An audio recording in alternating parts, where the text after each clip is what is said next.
함께 읽은 말씀으로 확신하노니 라는 제목으로 하나님의 말씀을 나누겠습니다. 우리나라는 여러 가지 상황 환경 가운데 변화기를 겪고 있습니다.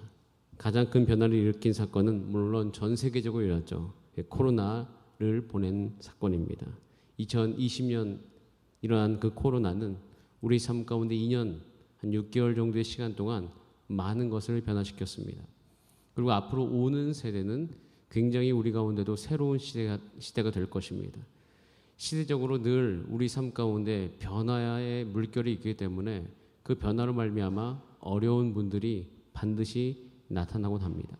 그걸 분석해서 그것을 이제 여러 가지 사회학적인 것으로 이야기하는 것이 이제 사회학적인 어떤 연구 가운데도 분명히 있고요. 그리고 특별히 요즘에 많이 발전하는 학문 중에 하나가 미래학입니다. 왜냐하면 미래에 대해서 궁금하기 때문에 미래의 여러 가지 요인들에 대해서 분석하는 미래학문도 굉장히 유행하고 있습니다. 미래학문에서 가장 중요하게 우리나라를 분석하면서 보는 것은 뭐냐면 인구의 문제입니다. 인구. 즉 우리가 2018년도부터요. 이제는 본격적으로 우리나라는 고령화 시대로 급속하게 전환되었습니다.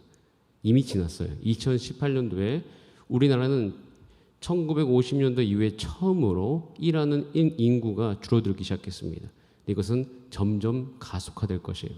근데 이 가속화되는 것에 대해서 가장 중요한 지표 한 가지가 있습니다. 그것은 중위 연령이라고 그러니까 중간 연령이라고 하는 지표가 있습니다. 여러분 혹시 가요 중에서 서른쯤에라는 노래 아십니까? 네, 김광석의 서른쯤. 김광석 씨께서 부르신 그 서른쯤을 불렀을 당시에 우리나라의 중위 연령이 30살이었습니다. 근데 제가 이제 그걸 부르다가 30살에 부를 노래가 아니다 이런 생각을 한 적이 있어요. 굉장히 어떻게 보면 그 삶에 많은 애환과 어떤 철학적인 요소를 굉장히 많이 담고 있는 노래입니다. 저는 그 노래를 한 40쯤에 이렇게 불러서 바꿔서 부르고 싶다는 생각을 한 적이 있어요. 그런데 제가 깜짝 놀란 것이 한 가지가 있습니다. 지금 현재 우리나라의 중위 연령이 몇 살일까요? 44살입니다. 딱 제 나이예요. 지금 제 나이가 우리나라의 중간 연령입니다. 자, 2050년이 되면 어떻게 될까요? 우리나라의 중위 연령이 몇 살까지 올라갈까요? 58세. 50살이 넘어가게 됩니다. 근데 이 부분은 바꿀 수 없는 미래입니다. 왜냐하면 이미 태어난 인구가 정해져 있기 때문이죠. 그만큼 우리나라의 인구는요, 앞으로 급격하게 노력이 될 것입니다. 근데 그 인구학을 연구하는 한 그 교수님께서 굉장히 저에게 감동적인 말을 했습니다. 저에게 한 건 아니고요. 제가 이제 그걸 들었는데, 자기가 이제 그걸 정리해가지고 서울대 교수인데, 이제 책으로 냈고, 그 책이 이제 미래의 한국의 모습에 대해서, 일어날 문제에 대해서 쭉 적은 겁니다. 근데 그 책을 다 쓰고 나서 학생들에게 이야기하기를 나는 이 책이 2050년에 내가 예측한 모든 것이 틀리기를 원한다. 이렇게 이야기했어요. 왜냐하면 2050년에 내가 예측한 것이 맞다면 사실 한국은 굉장히 어려운 사회가 될 것이기 때문이다. 그렇기 때문에 지금 내가 이것을 얘기하는 것은 2050년에 그렇게 될 것을 반드시 내가 뭐 보장하면서 쓰는 것이 아니라 이런 일들에 대해서 예측을 하면서 그 일들이 우리 삶 가운데 나타나지 않도록 창조적인 상상력을 동원해서 앞으로 오는 미래를 굉장히 생산성 있게 그리고 이 나라를 굳건하게 만들기를 원한다라는 이야기였습니다. 그 이야기를 들으면서 두 가지 이야기를 했습니다. 언제나 우리 삶 가운데 문제는 있다 없다? 있습니다. 이런 베이비붐 시대에 태어나셨던 분들이 계십니다. 그건 저희 어머니 세대입니다. 저희 어머니가 베이비붐, 그러니까 한국 전쟁이 끝난 그 직후부터 태어났죠. 굉장히 많은 분들이 1950년대 초중반에 걸쳐가지고 이 땅 안에 탄생하셨고 태어나셨고 그 세대가 낳은 그 세대가 1979년, 80년대부터 89년까지 에코 세대라고 이야기하잖아요. 베이비붐 시대가 낳은 세대라고 해서 에코 세대라고 합니다. 베이비붐 시대에는 그 시대에 문제가 있었어요. 그러니까 태어나면서부터 가진 것이 아무것도 없는 문제가 있었습니다. 그렇기 때문에 그 자라는 사실 저도 부모님이 단양의 고내골이라는 곳에 태어나셨어요. 아직도 기억이 납니다. 단양에 가면 그 장소에서 내리면 집이 있는 것이 아니라 제가 아주 어렸을 때 기억은 산 속으로 걸어 올라갔어요. 한 15분에서 20분 정도.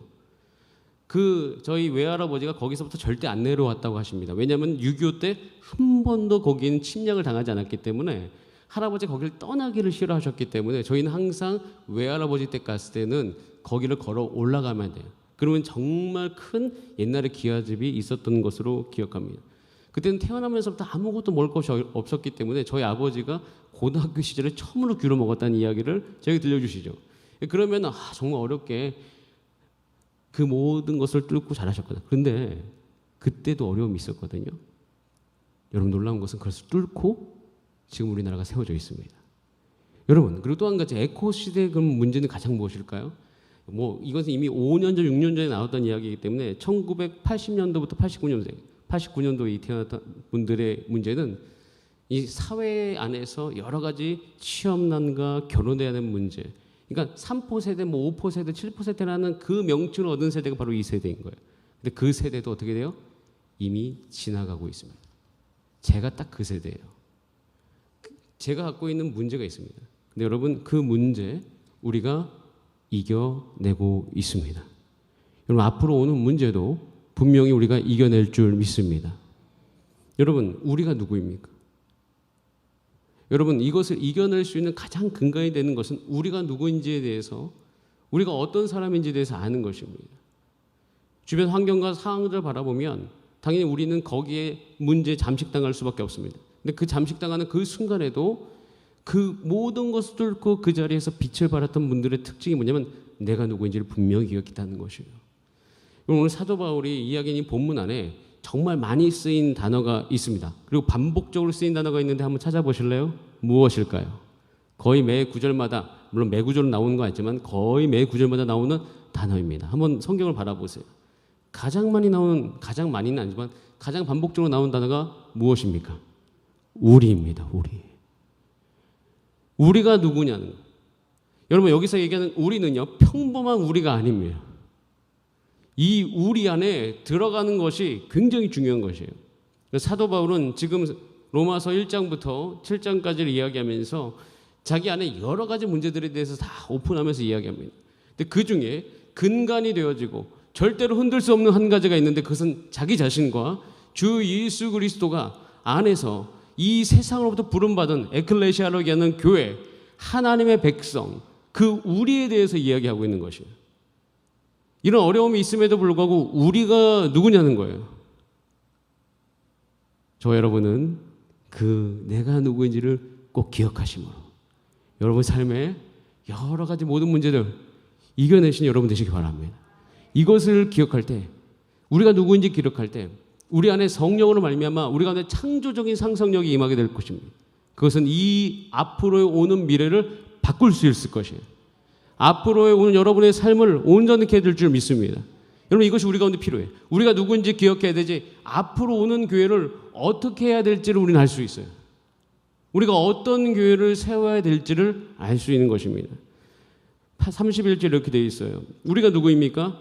우리가 무슨 말 하리요? 하나님이 우리를 위하시면 하나님이 위하시는 우리라고 되어 있습니다. 두 번째 32절에 어떻게 되어 있습니까? 자기 아들을 아끼지 아니하시고 우리를 위해서 내주신 이 하나님. 우리가 누구입니까? 하나님이 예수님을 내어주신 우리입니다. 내어주신 우리예요. 여러분 십자가를 우리는 물론 우리가 못 박힌 건 맞습니다. 우리의 죄 때문에 못 박힌 건 맞죠. 그리고 로마 병정이 못을 박았다고 생각합니다. 물론 맞습니다. 그런데 하나님이 내어주시지 않으면 아무도 예수님을 못 박을 수 없습니다. 하나님이 내어주시지 않으면 그분이 우리 죄를 위해서 돌아가실 수 없습니다. 사실 예수님을 못 박기로 결정한 분이 누구십니까? 하나님이세요.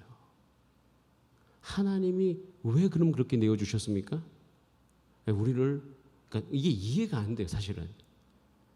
그러니까 이해가 안 된다는 것이 모른다는 개념이 아니라 너무 이것이 크고 광범위하고 제가 감히 생각할 수 없을 정도의 그거. 그러니까 하나님께서 예수님을 내어주셨다는 거예요. 누구를 위해서? 여러분을 위해서 내어주셨습니다. 그리고 우린 누구입니까? 33절에 사실은 우리란 표현은 없지만 그 우리라고 이야기하는 것은 택하신 자들이에요.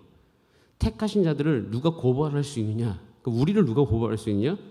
왜요? 고발이 불가능하다는 거예요. 이유는 뭐예요? 의롭다 하신 분이 누구다? 하나님이시기 때문이에요.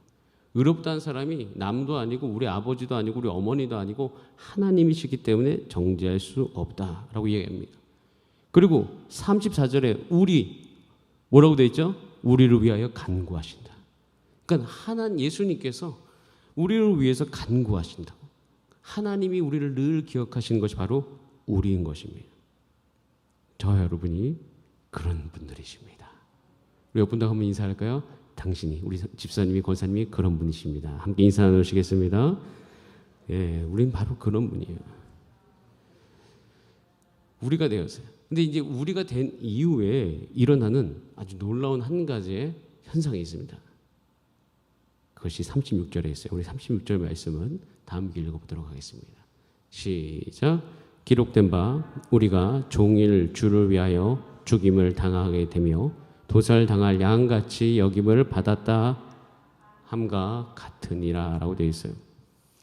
우리가 그런 우리인데 우리에게도 닥친 한 가지가 있어요. 그것은 뭐냐면 도살당할 양같이 여김을 받은 일인 것입니다. 사도 바울의 삶이 녹록지 않았습니다. 주를 위해 살아갈 때 그의 삶은 큰 환난이 있었습니다. 큰 환난이 어느 정도 있었는가? 제가 여러분과 이 말씀, 사도 바울이 당한 환난에 대해서 이야기할 때 꼭 나눈 말씀이 고린도후서 11장 24절에서 28절에 굉장히 자세하게 표현하고 있어요. 이 부분을 꼭 로마서 8장 읽으실 때 함께 읽게 되기를 권합니다. 우리 같이 한번 읽어보겠습니다. 고린도후서 11장 24절부터 28절입니다. 시작. 유대인들에게 40에서 하나 감한 매를 5번 맞았으며 3번 태장으로 맞고 1번 돌로 맞고 3번 파선하고 일주야를 깊은 바다에서 지냈으며 여러 번 여행하면서 강의 위험과 강도의 위험과 동족의 위험과 이방인의 위험과 시내의 위험과 광야의 위험과 바다의 위험과 거짓 현지 중의 위험을 당하고 또 수고하고 애쓰고 여러 번 자지 못하고 줄이며 목마르고 여러 번 굶고 춥고 헐벗었노라. 이 외의 일은 고사하고 아직도 날마다 내 속에 눌리는 일이 있으니 곧 모든 교회를 위하여 염려하는 것이라. 고린도후서 11장 24절에서 28절을 보면 바울의 고난이 아주 구체적으로 묘사되고 있습니다. 이 고난 하나하나를 열거하자면 우리가 감히 상상할 수 없는 그런 고난입니다. 환난, 외부로부터는 모든 종류의 고통이에요. 고통이 어디 느껴져요? 몸에 느껴집니다. 이 고통이 몸에 느껴지면요, 모든 정서와 모든 기능과 특별히 영적으로 강하지 않으면 그 영적인 부분까지도 흔들립니다.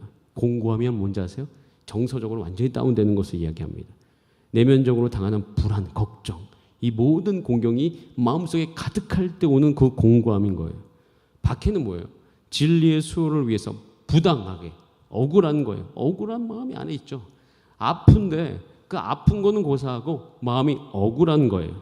기근, 말 그대로 못 먹는 겁니다. 굶주림, 적신, 옷을 벗겼어요.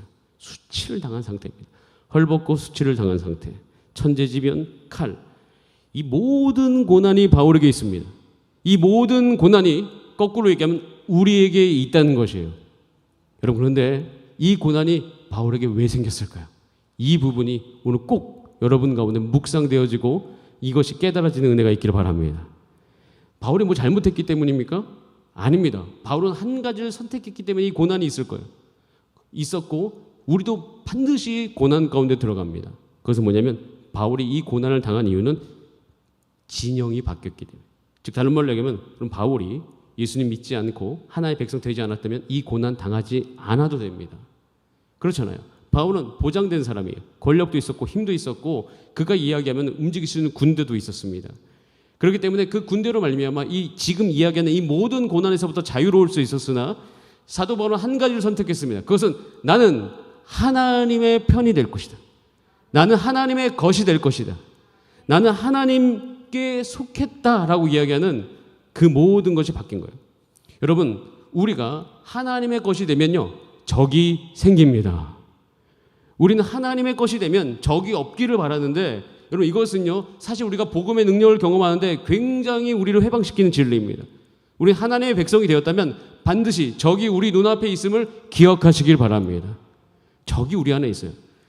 하나님을 따라가기 때문에 반드시 이런 적들이 있어요. 여러분 출애굽기를 보면요 이스라엘 백성들이 그 애굽 안에 있었을 때는 특별히 물론 애굽 민족 자체가 그들의 적일 수 있습니다. 근데 그들을 와가지고 노역을 시켰지만 죽이려는 사람들이 없었어요. 눈에 보이는 그렇게 큰 적이 없었단 말입니다. 그런데 홍해를 건너자마자 그리고 그들이 힘이 생기자마자 하나님의 것이 되자마자 하나님 안에서 그들이 다스림 받으면서 걸어가기 시작하자 그들 가운데 어떻게 됩니까? 적이 생기기 시작했습니다. 근데 여러분 이 적이 주를 따라가는 백성들 가운데 필연적으로 오게 되는 적인 것이에요. 여러분 영적 전쟁을 준비하시기 바랍니다.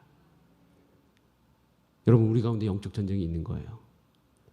우리이기 때문이에요. 예수 그리스도 안에서 거듭난 우리이기 때문에 영적 전쟁이 분명히 있습니다. 그런데 이 영적 전쟁이 있을 때 우리 가운데 같이 붙어있는 한 가지가 있어요. 그래서 하나님을 경험함이 돼. 그것이 어떻게 경험되어지는 것인가? 출애굽기 15장 26절 말씀을 한번 같이 읽어보겠습니다. 출애굽기 15장 26절 시작. 이르시되 너희가 너희 하나님 나 여호와의 말을 들어 순종하고 내가 보기에 의를 행하면 내 계명에 귀를 기울이며 내 모든 규례를 지키면 내가 애굽 사람에게 내린 모든 질병 중 하나도 너희에게 내리지 아니하리니 나는 너희를 치료하는 여호와임이니라 라고 되어 있습니다. 그 모든 적들을 겪으면서 그들이 환난을 당할 때 치유하신 하나님을 경험합니다. 그리고 출애굽해서 광야를 걸을 때 이스라엘 백성들이 가장 크게 경험했던 거 뭔지 아세요? 그것은 가만히 있어도 대신 싸워주시는 하나님이에요. 하나님께서 모세를 통해서 말씀하셔. 너희는 가만히 있어. 내가 하나님 됨을 알지어다. 내가 너희를 위해 싸우마. 그러면 이스라엘 백성들이 전쟁을 잘 보세요. 그들에게 적이 분명히 있었음에도 불구하고 그들이 싸우지 않습니다. 하나님이 싸우십니다. 여러분 이것이 우리에게 당한 영적 전쟁의 실체예요. 우리는 이 영적 전쟁이 올 때마다 힘들어 어렵다 이게 아니라 나를 위해서 대신 싸워주시는 하나님을 경험할 때이라는 사실을 여러분께서 기회로 포착하시는 은혜가 있기를 바랍니다. 과감하게 뛰어드시기 바라요. 그리고 하나님께 이야기하세요. 하나님 내가 하나님 안에서 하나님을 위하시는 하나님의 백성입니다. 하나님이 나를 위해서 예수 그리스도를 내어주신 분이 바로 내어주신 사람이 바로 나입니다. 하나님이 나를 위해서 싸워주시니 아마 이 기회에 나를 위해 싸우신 그 하나님을 경험하게 하여 주시옵소서. 말라기 4장 2절에 이렇게 이야기하고 있습니다. 내 이름을 경외하는 너희에게 공의로운 해가 떠올라서 치료하는 강선을 비추리니 너희는 나가서 외양간에 나온 송아지같이 뛰리라. 하나님은 우리 가운데 오셔서 하나님의 역사를 경험하게 하고 우리 가운데 큰 기쁨을 주신 분이 바로 우리 아버지 되심을 믿습니다. 여러분 이것이 사도 바울이 경험했던 거예요. 사도 바울은 이야기하죠. 우리가 누구인지를 먼저 이야기합니다. 그리고 우리의 삶 가운데 내가 하나님을 쫓아갈 때 내가 어떻게 여김을 당했는지를 이야기합니다. 근데 그 이야기함 가운데 거기서 멈추는 것이 아니라 결국 우리는 로마서 8장 38, 39절까지 가야 되는데 그 가기까지 단계를 하나씩 하나씩 밟아보면서 내 가운데 왜 확신이 들어왔는지를 분명히 이야기해 주고 있어요.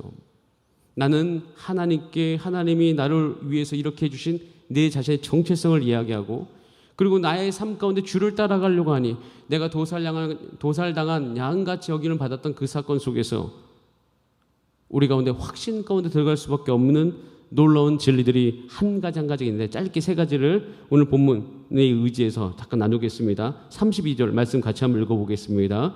32절 시작. 자기 아들을 아끼지 아니하시고 우리 모든 사람을 위하여 내주신 이가 어찌 그 아들과 함께 모든 것을 우리에게 주시지 아니하겠느냐. 사도 바울은 전도 여행할 때 없는 거 너무 많았습니다. 그래서 필요한 것이 너무 많았어요. 그런데 그때마다 없잖아요. 없는데 거기서 한 가지 기억하는 것이 뭐냐면 예수 그리스도를 하나님께서 내어주신 것에 대해서 이야기하기 시작합니다. 그러면서 한 가지 곰곰이 생각하죠. 내가 달라고 한 것도 아니고 하나님이 나를 사랑하셔서 하나님이 주권적으로 그걸 내어주시지 않는다면 나는 당연히 그걸 받을 수 없음에도 불구하고 하나님이 내어주셔서 그거 내어주셨다면 지금 내가 필요한 모든 것을 주시지 아니하겠느냐 반문하는 거죠. 여러분, 하나님이 여러분을 위해서 필요한 모든 것을 부어주시는 하나님이 되심을 믿습니다. 여러분, 필요한 모든 것을 예수님을 주셨기 때문에 당연히 주실 것입니다. 여러분, 이것은 흔들릴 필요가 없는 것이에요. 이것은 우리가 의심할 필요가 없는 것입니다. 예수님을 우리가 믿는다면 이건 당연히 우리 삶 가운데 오는 것이에요. 여러분 필요한 모든 것들을 하나님께서 지금 다 채워주시라고 믿습니다. 그리고 우리가 살아갈 때 우리 육을 입고 연약하기 때문에 우리의 삶 가운데 흔들리는 부분이 있어요. 내가 정말 의로운 사람이 맞나라는 거예요. 왜냐하면 우리 안에는 육의 욕구가 있기 때문에 그 육의 욕구 안에서 우리의 구원을 흔들려고 하는 그 적들이 우리 가운데 와서 우리를 계속 흔들어댑니다. 그때 8장 33절 말씀을 외치는 거죠. 같이 한번 읽어보겠습니다. 시작. 누가 능히 하나님께서 택하신 나를 고발하리요 의롭다 하신 이는 하나님이심이. 사실 두 가지 마음이 다 있죠. 원래 근데 이러면 안 되는 거죠. 내가 죄를 졌어. 하나님 나를 구원해 줄 거야. 할렐루야 하면서 내가 이제 뭐 죄를 지은 것에 대해서 너무 당당하거나 떳떳하게 이야기하면 사실 그거는 조금 그렇죠. 그런데 그럼에도 불구하고 여기서 꼭 이야기할 것이 있어요. 하나님이 우리를 위해서 예수님을 내어주셨다는 것도 이해가 되지 않지만 죄 있는 나를 의롭다 여겨주신 것도 사실 이해되지 않습니다. 이게 원래 인간적인 생각으로는 불가능한 거예요. 그래서 정말 이해가 잘 안 되는 겁니다.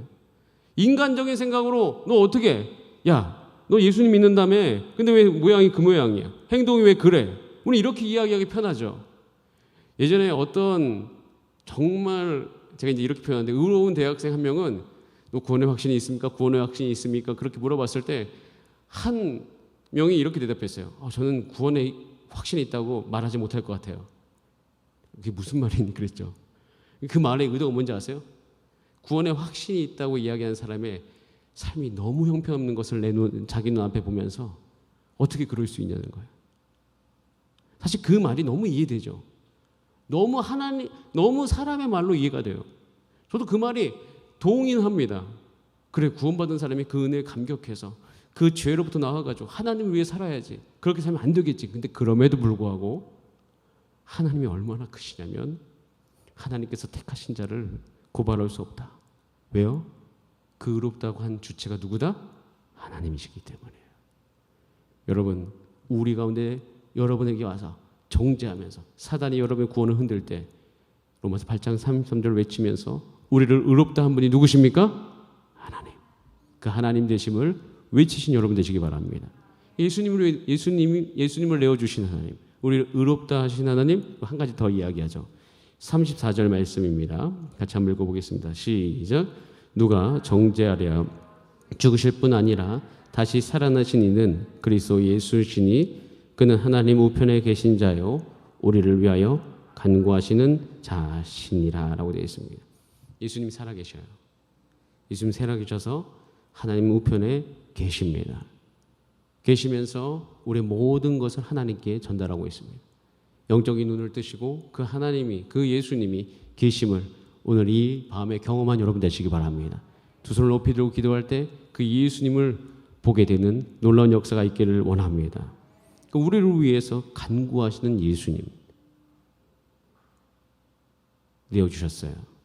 의롭다 하셔요. 나를 위해 간구하신 예수님이 계셔요. 이 세 가지가 우리 가운데 실제가 될 때, 사도 바울은 이것이 실제였어요. 그의 삶 가운데 아까도 이야기하는 도살당한 양같이 여김을 당하는 그 순간에 이 세 가지가 그에게는 실제입니다. 자, 이 실제가 있었을 때 그에게 주어진 큰 은혜. 우리는 이 은혜를 갖기 원해요. 이게 우리 가운데 큰 소망이 되기 원해요. 그게 뭐냐면 38절 말씀입니다. 38절 말씀 같이 한번 읽어보겠습니다. 시작. 내가 확신하노니 사망이나 생명이나 천사들이나 권세자들이나 현재일이나 장래일이나 능력에, 여기까지 잠깐 멈춰주시고요. 따라하겠습니다. 내가 확신하노니. 여러분, 이것이 내가 확신하노니 해가지고 꼭 내가 의지적으로 이것을 믿지 않는데 막 믿는다 막 그렇게 이야기하는 것 같죠? 저도 처음에 그렇게 생각했어요. 여러분 그렇게 생각하지 않는다면 너무 좋습니다. 저는 처음에 그렇게 생각했어요.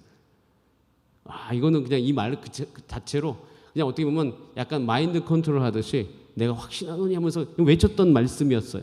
근데 이 말씀을 연구하면서 여러분 사도 바울은 아까도 이야기했지 32절, 33절, 34절의 계단을 하나씩 하나씩 올라와서 정상에 서보니 따라하겠습니다. 확신은 주어지는 것이다.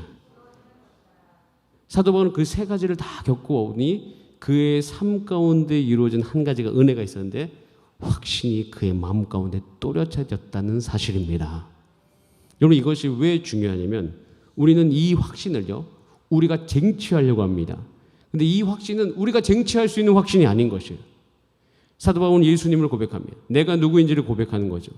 그리고 내 상황이 어떠한지를 고백하죠. 근데 그때 예수님 뭐하고 계시냐? 나를 위해서 내어주신 분이 바로 그 예수님이시다. 나를 의롭다 하신 분이 예수님이시다. 나를 위해 간구하시는 분이 예수 그리스도. 그 예수 그리스도에 주목하기 시작하니 내 안에서 원래 있을 수 없는 거예요. 여러분 우리가 우리의 상황이 어려우면 당연히 확신으로부터 벗어나게 되죠.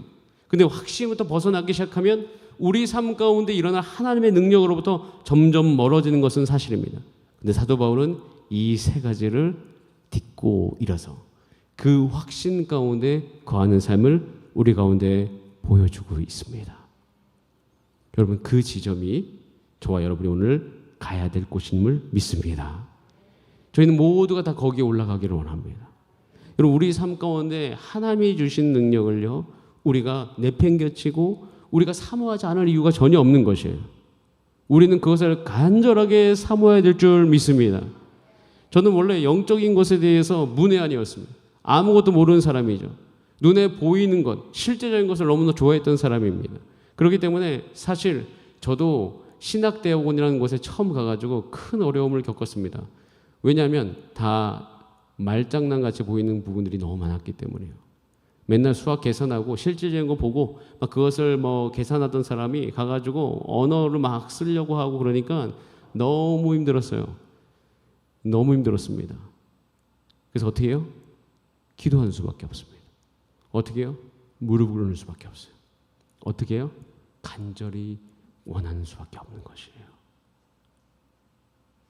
그러면 사도행전이 아니고 로마서 7장에 보면 사도 바울이 유괴에 거한다고 이야기하면서 내가 곤고한 자다라고 이야기할 때 자기가 얼마나 어려운 상태에 있는지를 고백합니다. 근데 그 상황 속에서 사도 바울의 마음 속에 한 가지 아주 긍정적인 것이 있고 그것이 로마서 8장으로 그를 이끌고 있는데 그것은 뭐냐면 간절함이었어요. 하나님의 거룩한 것을 사모하는 마음이었습니다. 저는 그때 그것을 발견하고 나서 한 가지를 깨달았습니다. 그래, 난 다 이해 못해. 난 안 돼. 나는 불가능해. 하지만 내 마음속에 그 원하는 마음이 사그라들지 않게 되기를 간절히 기도했습니다. 날마다 실패였죠. 오늘도 실패하고 어제도 실패하고 제가 로마서가 너무 이해가 안 돼가지고 정말 몇백 번 읽었는지 모릅니다. 날마다 실패해요. 그런 가운데 여러분 그 소욕이 있는 자는 하나님의 것을 누리게 될 줄 믿습니다. 사도 바울은 그렇게 거기에 올라갔던 것이에요. 그래서 여러분 오늘 실패해도 괜찮습니다. 내일 실패해도 괜찮습니다. 다만 여러분 안에 그것에 대한 갈망에 대한 그것이 사그라들지 않게 되기를 기도하시기 바랍니다. 믿음의 사람들은요 실패하지 않았던 사람이 아니라 그 갈망이 사그라들지 않았던 사람인 것이에요. 여러분 믿음의 인물들 연구해 보시기 바랍니다. 그들의 삶에 실패가 없었나요? 실패가 너무 많았습니다. 우리 가운데 큰 격려가 되고 위로가 됩니다.